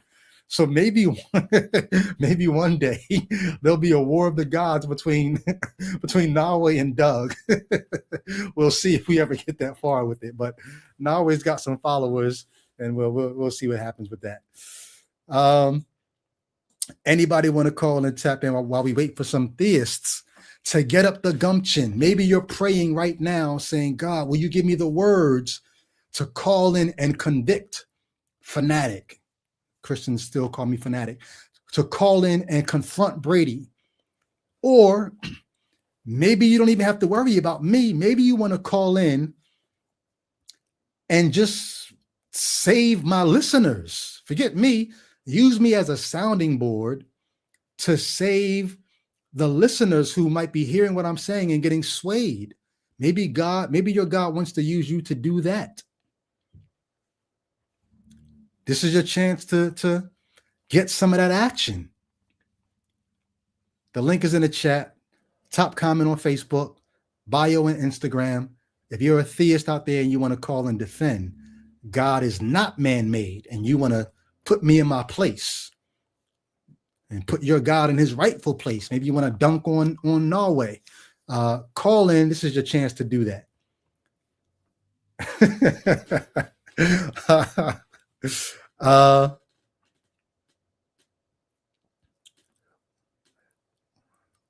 Wimsweden. I don't know. I'm probably saying it wrong. It says Norway smokes Doug and clouds his judgment. Yo. All right. We can't talk crap yet. We got 4,000 subscribers on this channel and 40 people on the live. Doug's followers are in the tens of thousands. So we gotta play humble for a while. No, shout out to Justin though. I love Deconstruction Zone. Man, he's got an angle that I think is one of the most brilliant angles anybody's ever used to confront, because most Christians, I think you heard it in one of the callers so far, most Christians are sold on Jesus and the New Testament because they believe that he fulfilled so many Old Testament prophecies. And the way Justin just sits and masterfully just deconstructs what the New Testament authors are doing, that they didn't know Hebrew. They were reading from the Greek Old Testament. Just so many ways to demonstrate the things that you thought made Jesus stand out as the promised Messiah. It goes by the wayside, and he masterfully does it. So shout out to Deconstruction Zone.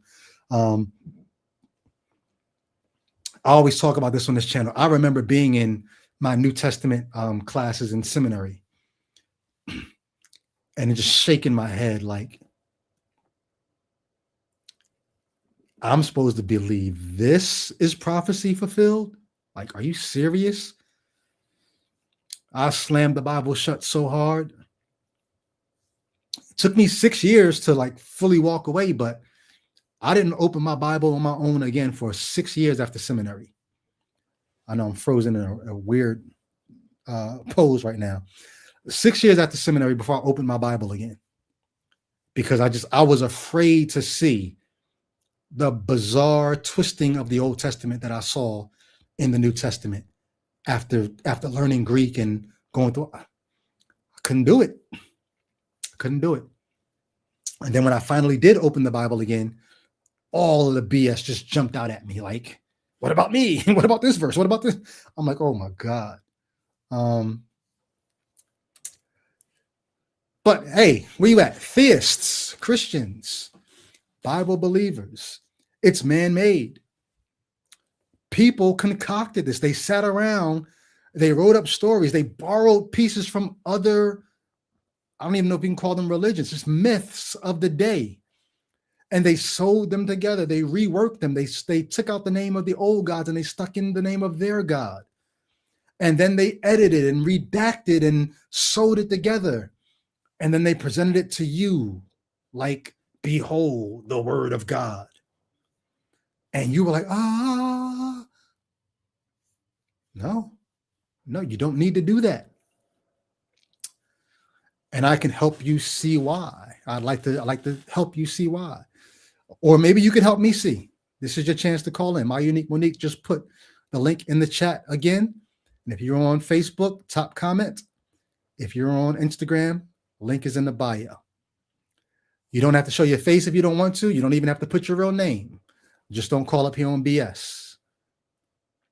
Disrespect will not be tolerated, but I will not disrespect you either. I will not curse you out. I'm not looking to embarrass anyone or dunk on anyone. I may just ask you some questions that will help you think about things that you probably need to think about. Your pastors are lying to you. Your pastors are either lying to you or they do not know what they need to know because someone lied to them, or the people who taught them did not know what they needed to know. And it's just a long chain of custody of people who are either lying or don't know what they need to know.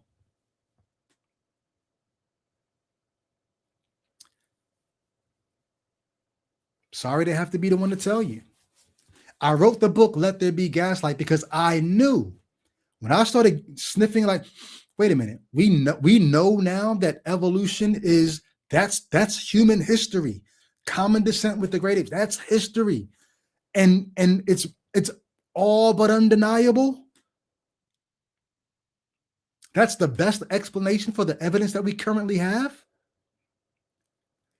And Christians know this, and they're still gaslighting us about the Bible. At least, even if I tried to keep Jesus alive, you're still gaslighting me about Genesis.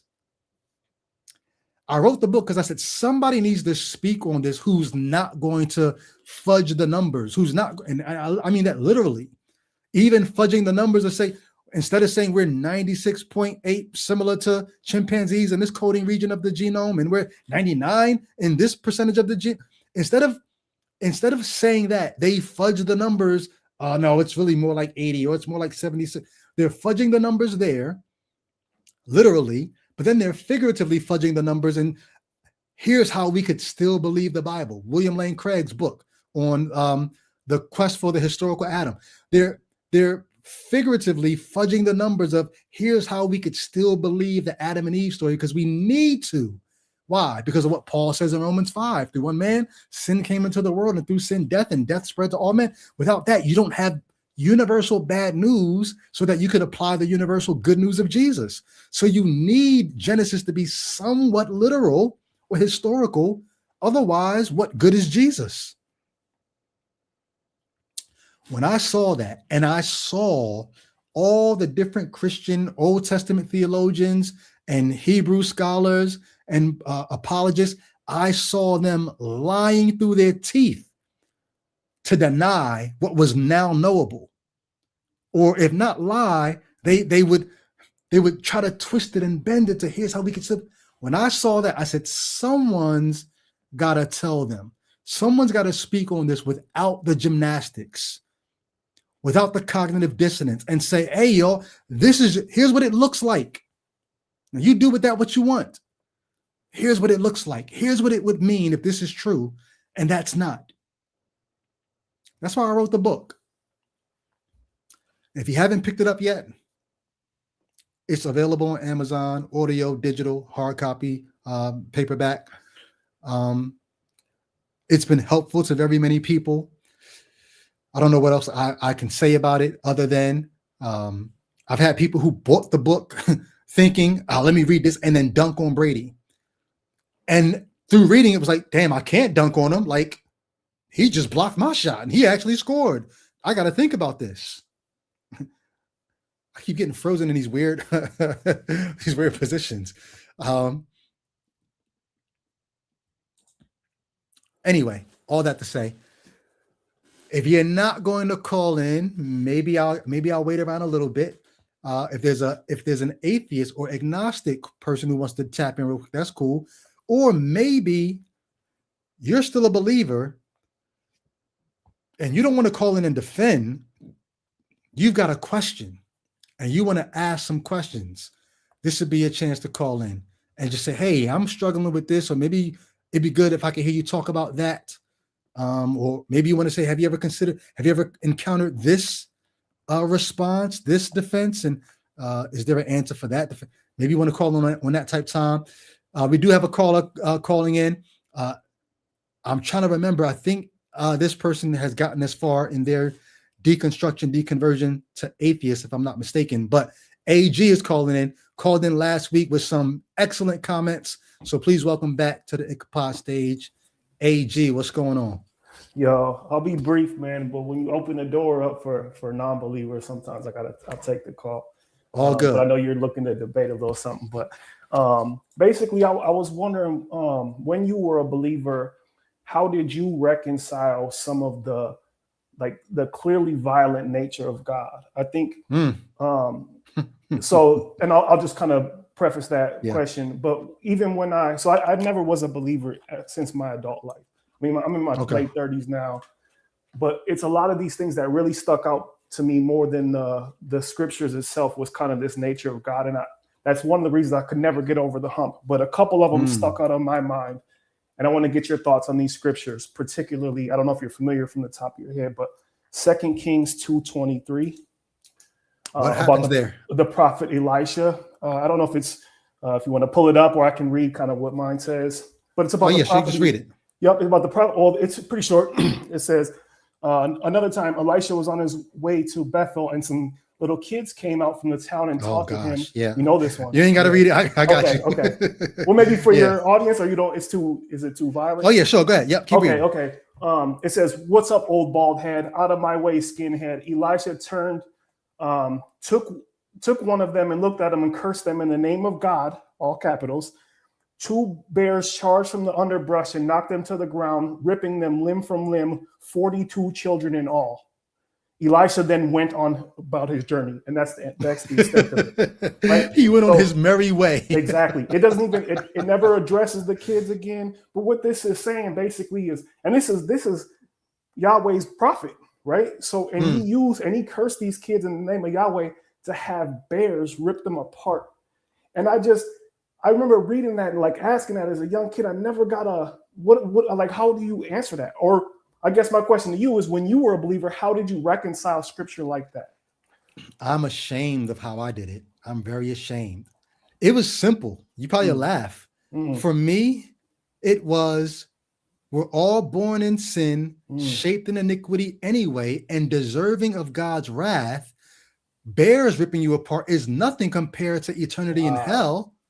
And so whatever those kids got, their sinful nature made them worthy of it. I didn't go they disrespected God's prophet, or it says children, but they were really young men. I didn't do any of that. See that? We were so sinful and objectionable to God that whatever God did to any of us, he's justified in doing. Wow. Yeah, and I guess that's probably the route you have to take, because any other way, it's I mean, even you explaining it, and this is the only way Christians, that's the best way they can do it, but it's terrible. I mean, even if you said, because it literally says little kids, and that's the thing. For an adult, I get how you could it still is heinous, but this one specifically says little children, and that's what little children do. Every little kid who's ever lived is teased at some point. You know what I'm saying? I never thought about that. You're right. That is what kids do. It's what kids do. I've worked in a classroom. There wasn't a kid in that classroom that didn't tease at some point. And I've never gotten an answer at all, other than basically what you said. Well, it's God, he can do what he wants. But You know, it's like. But here's the thing. You know how. I'm sorry. Go ahead. No. I'm yapping. Go ahead. Well, what it shows is how impoverished many of us are because we're not taught rhetoric. If you're taught rhetoric at a young age, you know propaganda when you see it. Yeah. Oh, I got so many thoughts right now. Oh my God. Like propaganda is, I'll never forget, Dorothy Sayers. She was a proponent of classical education.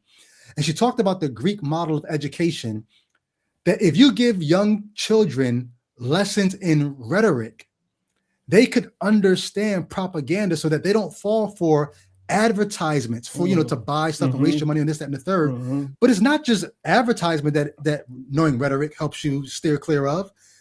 If you know the purpose of like just how rhetoric works, you could look at that story and say, wait.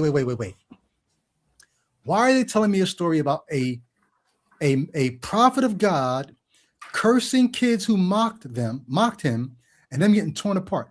The rhetorical aim here is no one can afford to diss the prophet of God.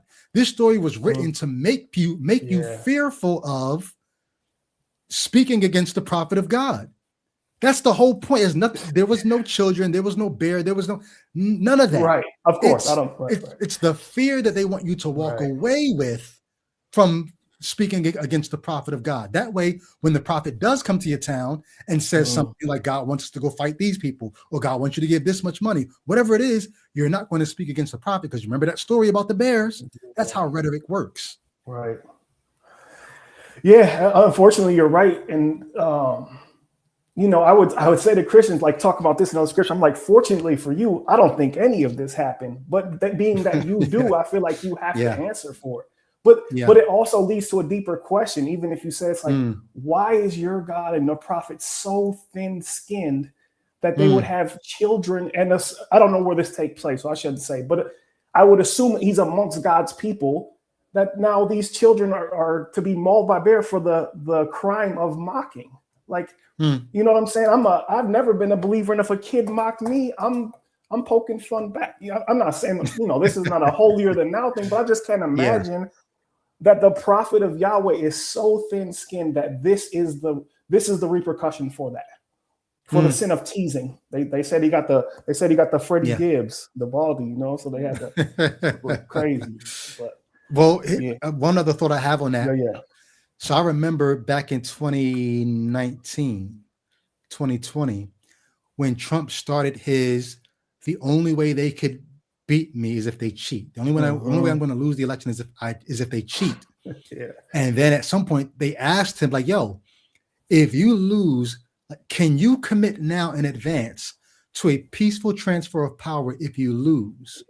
And when his response was, well, I don't know, I'll have to see. When I heard that, everything that came out of his mouth after that, I said, this motherfucker is dangerous. He's going to destroy democracy. It's not that you can't question the elections. You can, and there's avenues to do that. But the whole idea of I can only lose if y'all cheat and I can't commit to a peaceful transfer of power. I said, wait, y'all can tell what he's saying and doing, right? You understand what this rhetoric means, right? And I had very close Christian friends. It was clear to me that they could not perceive the danger in his words. They did not understand what the rhetoric was designed to do. And it was actually working on them. I knew at that point, I have to distance myself from you because you're dangerous. You can't tell when you're being gaslit. You don't know what propaganda is. You're going to do some shit that's going to have us all in jeopardy. And I had to distance myself from them. You're not safe anymore. And I hate to say this, but for very many Christians, the Bible reduces your skepticism, your critical thinking, to the point where you become dangerous because you'll fall for anything. Right. And respect to the last caller, he seemed like a good-spirited dude, but it's like, you're almost wearing your ignorance like a badge of honor. It's like something that you're proud of. I'm proud to be ignorant. I'm proud to have this childlike cluelessness, and it's beyond me. But I was fighting back tears, bro. I was fighting. That's hard, man. He seemed like a good dude, and respect to him if he's listening. He's a solid dude. Yeah. That you know, I'm proud to be this is just a crazy look. Because if your God is what you're saying he is, then investigation is the least of his worries. The problem is when you investigate what you find most of the time. If you honestly investigate, this is going to fall apart. So what you have to do is, well, my God tells me not to investigate, therefore won't do it. You know what I'm saying? But, peace, brother. I'm going to keep listening. Yup. I'll Thanks for calling, again. bro. Yes, sir. Appreciate Thanks for you. having me. Yep. All right. Peace. If you're a theist and you think we're doing too much, we're saying too much, no, your God is not as indefensible as he seems to be, or as we're making him out to be. Maybe you can defend him better. Maybe you want to call an apologist like, hey, yo, somebody online dissing our God right now. And y'all want to come through like David, like, who's this uncircumcised Philistine dissing the armies of the living God? And, you know, you got your 5 smooth stones, your 5 arguments for God, and you want to come through. This is your chance to do it. This is your chance to do it. But I appreciate every call. Like I said, I'm not here to dunk on. I'm here to alley-oop. I'm not trying to dunk on you. I'm trying to alley-oop you some reason. We're here in the reason's name. I'm trying to throw you the oop. Catch that thing and wow. That's why we're here. So we're pulling up on 2 hours. I'm going to go until at least we reach 2 hours exactly. If no theist calls by then, I'm going to call it a day, because I think the calls that did come in so far have been great calls. It's enough for people to chew on. I'm frozen in the place where I look like I'm chewing right now. But it's enough for people to chew on. Everything I said leading up to the calls, and then the calls themselves might be enough for somebody to just say, you know what, I need to think about this. I had a song back in the day called Think on These Things. I thought I was so intelligent, yo, when I was a Christian. I thought I had I was at the peak of intellectualism. Not because I was trying to be brainy. I just thought God was the wisest thing. This book here. Where's it at? It's right here. A.W. Tozer, right? Knowledge of the Holy. In the preface to this book, he talks about God being the highest thing that you could think on. And if you set your mind to thoughts of God, you sort of elevate your mindset, because you're thinking on the highest thing, the most noble thing that a person could think on.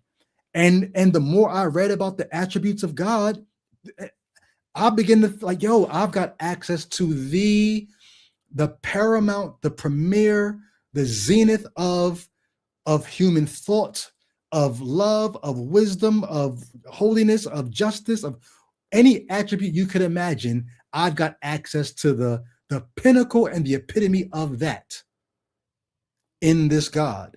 And I lived like that for 30 plus years until it all fell apart.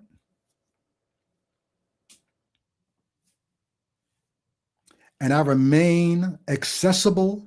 I remain vocal, because I don't want anybody else to go through what I went through. When you begin to see it fall apart, I don't want you to feel like you're the only one or you're going crazy. And I don't want you to run into people who are going to give you the apologetic response, and then you be like, "Oh, I guess maybe that makes sense. Okay. I'll stay in because of that." I'd like you to see the other side of that coin, and I want you to see nothing happens. The ground doesn't open up and swallow you. Lightning doesn't strike. Like, you know what I mean? You see the talking cloud above my head. There's no dark cloud over me. This is the only cloud that's been over me in all my time as an unbeliever, is Norway. There's no dark cloud following me around, striking me with lightning, because I don't believe the myth anymore.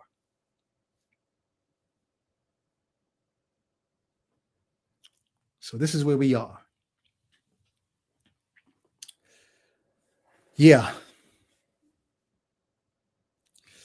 All right, we're pulling up on 2 hours. So that being the case, I'm going to go ahead and enjoy the rest of mine. And I would love for you all to enjoy the rest of yours. Have a great day. Make sure you like, subscribe. And I would be remiss if I did not give a shout out to some beautiful people, all the Patreon supporters who rock with the channel. Thank you all so much for rocking with Ichabod, the squad. And we will be back tomorrow for another call-in. Somewhere between 3 and 4, I will jump on and be on for a couple hours. So, all right, y'all. Much love. I'll catch y'all on the next one. Peace.